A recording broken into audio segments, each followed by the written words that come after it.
Have you ever looked into someone's eyes, someone you've given your heart to, your time, your silence, your laughter, and felt like you were slipping through the cracks of your own life? Have you ever walked away from a conversation thinking, how did I get here?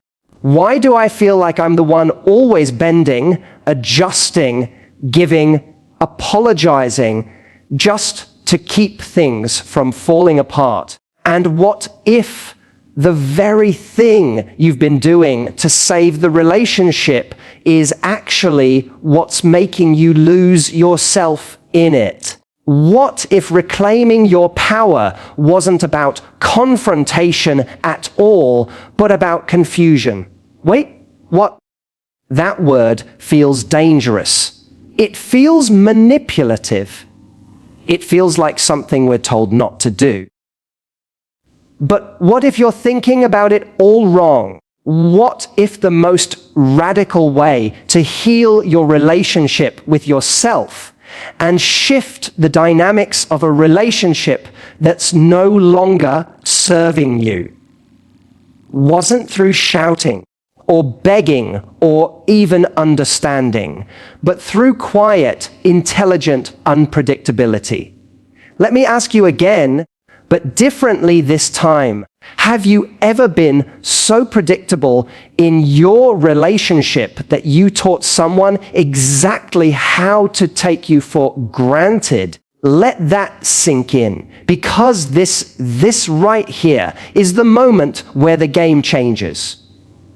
The human brain craves patterns. We find safety in repetition. We say yes when we mean maybe. We smile when we're bleeding on the inside. We text back even after being ignored. We give second chances before an apology is even spoken. Why? Because our predictability is often mistaken for love, for loyalty, for being the understanding partner. But here's the danger. Predictability becomes a trap. It becomes a behavioral instruction manual you hand to the other person. It teaches them exactly how far they can go without losing you. It maps out the edges of your forgiveness. It reveals the outline of your fears. And worst of all, it tells them that your boundaries are optional. So what happens next? They stop checking in. They stop showing up fully. They start believing that no matter what they do or don't do, you'll still be there. That's not love. That's control. That's comfort at your expense. That's someone else getting bolder with their carelessness, because you've become predictable with your grace. And here's the cruelest part. They didn't even have to try that hard to learn the pattern. You gave it to them. In your softness, in your need for peace, in your fear of losing them, you made yourself easy to read, so they stopped reading carefully. Now, don't mistake this for blame. This isn't about shame. This is about clarity, because once you see the pattern, you can break it. And that's where everything changes. Let's talk about the initial puzzle, how predictability becomes the very thing that robs you of your power.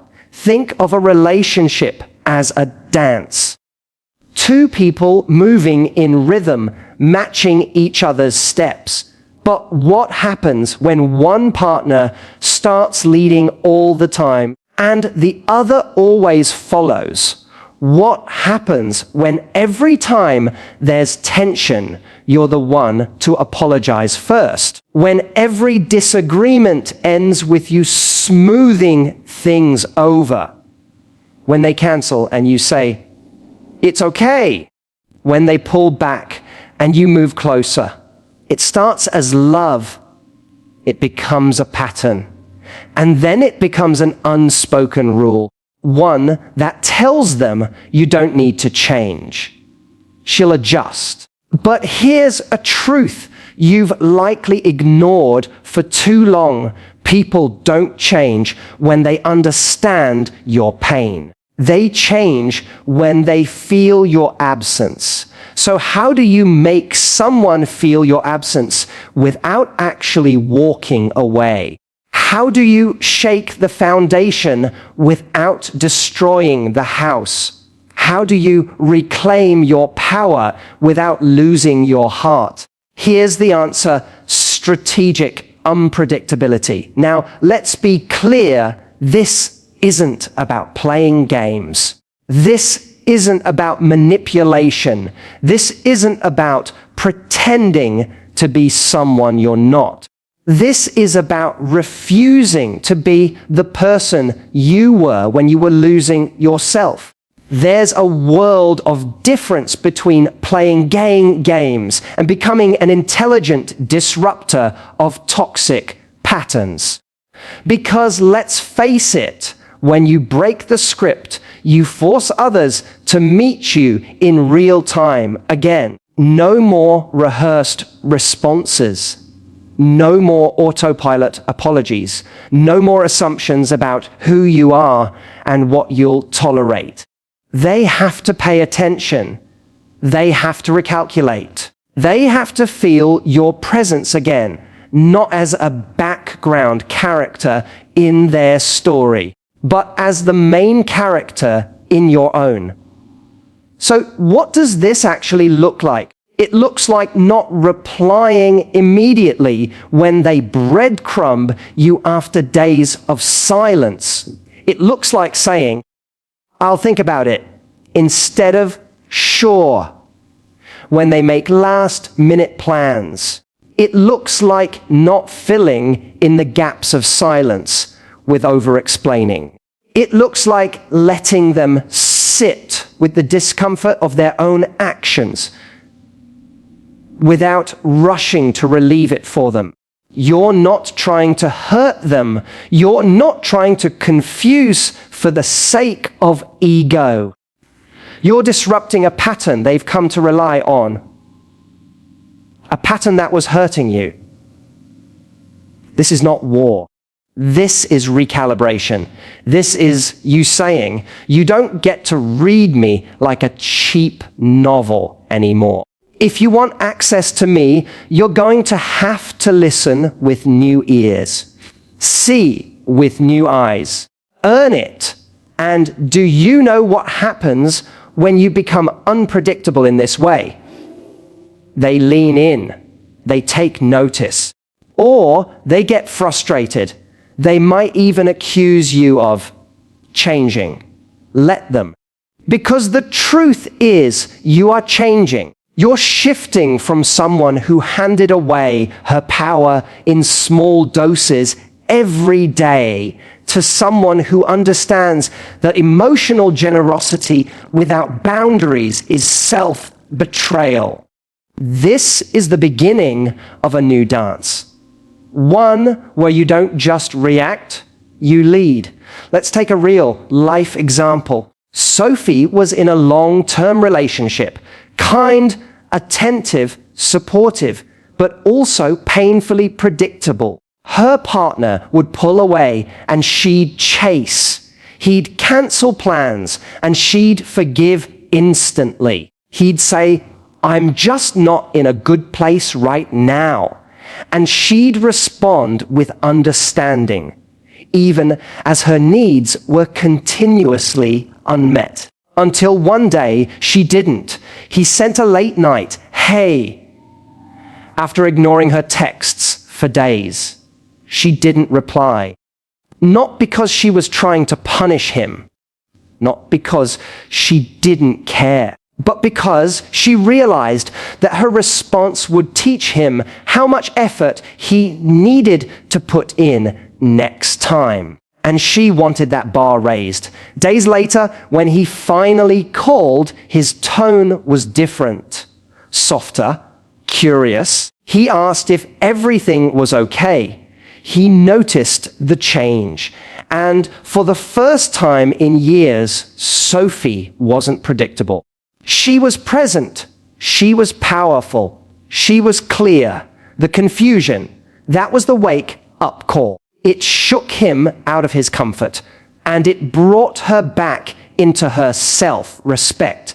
You see, confusion, when used wisely, is a mirror. It reflects the lazy assumptions people have made about you. And sometimes it forces them to either step up or step out. Either way, you win. So the next time you're tempted to explain yourself to someone who isn't even listening, pause. The next time you feel the urge to apologize for having a boundary, wait. The next time someone you love pushes your limit and your instinct is to make it okay, don't. Do something different, something new, something confusing, not to punish, but to recalibrate, to shift the power dynamic from I will always be here no matter what to I choose to be here when I am treated with care. This isn't about revenge. This is about remembering who you are. And who you are is not someone who bends endlessly to be loved. You are someone who requires presence, consistency, respect, and effort. When those things aren't given freely, confusion becomes your clarity. Because in your silence, in your shift, in your unpredictability, you teach the most powerful lesson of all. I'm no longer operating by your script. If you want to be part of my story, you'll have to earn your way back in. Let's go deeper. You've stepped back. You've shifted the pattern. You've introduced the unexpected. But now what? What happens after you confuse him? Not out of cruelty, but clarity. How do you keep your power from slipping back into old hands when the silence between you grows louder and your heart whispers, just go back to how it was. At least that was familiar. This is where most people break. They mistake silence for abandonment. They confuse discomfort with danger. And they run back to the very patterns that made them feel powerless in the first place. But not you, not this time. Because you're not here to play games. You're here to grow. So let's talk about one of the most elegant and effective tools in your arsenal, the art of redirection. See, when you stop reacting the way you always have, you create space. In that space, you gain leverage. In that space, you can redirect the narrative because power isn't loud. It doesn't always scream or slam doors. Real power whispers. It leans back. It observes. And when it speaks, it does so in a way that shifts the whole room. When you confuse him by breaking your predictable patterns, the next step is not confrontation, it's redirection. So how do you do that? Start with the focus. Until now, the spotlight has been on him. His moods, his withdrawals, his inconsistencies, his validation. But now we pivot subtly, intentionally, without warning. We stop asking questions like, why did he do that? And start asking, what do I actually want? You see, so many of us are conditioned to believe that love means emotional labor. That being the better partner means understanding, accommodating, explaining. But when you redirect your energy inward, when you shift the conversation away from their story and start listening to your own, you begin to see clearly what was previously clouded by confusion. You begin asking different questions in conversations. Instead of, why are you pulling away? Try, what are you looking for in a partner right now? Instead of, did I do something wrong? Try, what would a healthy connection look like for you? Those questions do something magical. They shift the pressure off you and onto the truth of the dynamic. They create silence after the question because they require real answers. And sometimes that silence tells you everything. But here's the key. You must get comfortable with that silence. Strategic silence is one of your most powerful redirection tools, because in that space, they can no longer rely on your emotional labor to clean up the mess. You are no longer the comforter, the fixer, the explainer. You are the mirror. And in that stillness, they see themselves, their absence, their inconsistency, their neglect. And they have to decide consciously if they're willing to step up and meet you where you now stand. Let's look at another real life story. Jenna had been in an on and off relationship with a man who could never seem to commit. He'd disappear for days, then return with vague apologies and sweet nothings. And every time, Jenna would forgive quickly, just grateful that he was back. But nothing changed until one day he pulled away again. And when he came back, Jenna didn't say, "It's okay." She didn't ask, "What happened?" She didn't even say, "I missed you." Instead, she said, "I've been thinking about what I really want in a partner, and I'm starting to realize that consistency is one of my core needs." And then she stopped talking. The silence that followed, deafening, because for the first time, he couldn't rely on her to make it okay. She redirected the conversation from his disappearance to her desires. She didn't accuse. She didn't defend. She simply revealed. And that silence created a fork in the road. He either had to rise or be left behind. This is the essence of redirection. You don't confront to control. You reveal to empower. And when you do, something extraordinary begins to happen. The ripple effect. Let's talk about it. Because when you begin confusing him by disrupting the script, when you redirect attention away from his narrative and toward your own power, you will provoke a reaction. Always. It may be subtle at first, a slightly delayed response, a confused expression, a sarcastic comment like, "Oh, so now you're different." That's your sign. It means the pattern has been interrupted. You've done something remarkable. You've forced him out of autopilot. Now, watch closely, because how he responds will tell you everything you need to know about who he really is.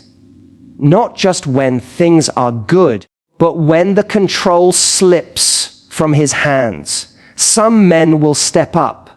They'll notice your growth. They'll lean in with more clarity. They'll ask deeper questions. They'll meet you with presence. Others won't. They'll try to bait you. They'll play confused. They'll say you're acting different in a way that suggests you're being fake or manipulative. Don't fall for it, because in that moment, what you're really witnessing is their fear. Not of you changing, but of no longer being able to control how you respond. And that's a powerful shift. Confusion, you see, isn't about making someone lost. It's about no longer lighting their path when they refuse to walk beside you. This is when you begin decoding the ripple effect. Every reaction becomes data. If he gets angry, he was relying on your predictability for comfort. If he gets quiet, he's recalibrating, possibly reevaluating.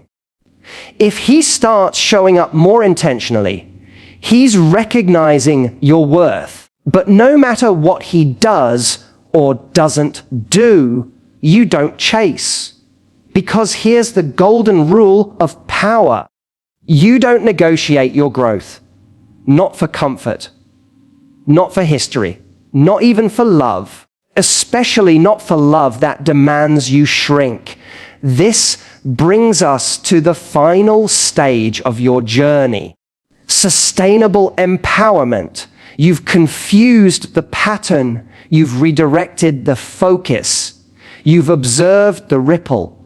Now, you build a new foundation. One where you don't have to constantly shift or surprise to maintain your power, because you've integrated yourself, respect so deeply that unpredictability is no longer a strategy. It's just who you are. Evolving. Whole. This is where you begin to attract different people. People who find your strength grounding instead of intimidating. People who don't need to be confused to value you because they recognize your worth from the start. But even more importantly, this is where you stop needing to be understood in order to stand tall. You understand yourself. You've seen what happens when you give your power away. You've felt the slow erosion of self-worth. You've lived through the ache of bending so far you didn't recognize yourself. And now you've come home to the voice inside you that says, I'm allowed to change the rules when the old ones were written to keep me small. This is your new truth. Confuse him if you must, but never confuse yourself about what you deserve. You deserve consistency. You deserve clarity. You deserve a love that doesn't require you to sacrifice your soul just to keep the peace. And if your evolution confuses someone, let it, because those who truly love you will adjust. They'll ask real questions. They'll listen without ego. They'll meet you at your new level, not because they're confused, but because they're inspired. You are not here to make sense to someone who benefits from your silence. You are not here to water yourself down until you become palatable.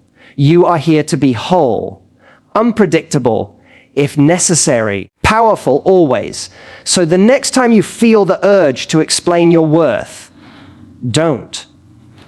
Be quiet. Be still. Be confusing. Let your shift speak louder than your words ever could.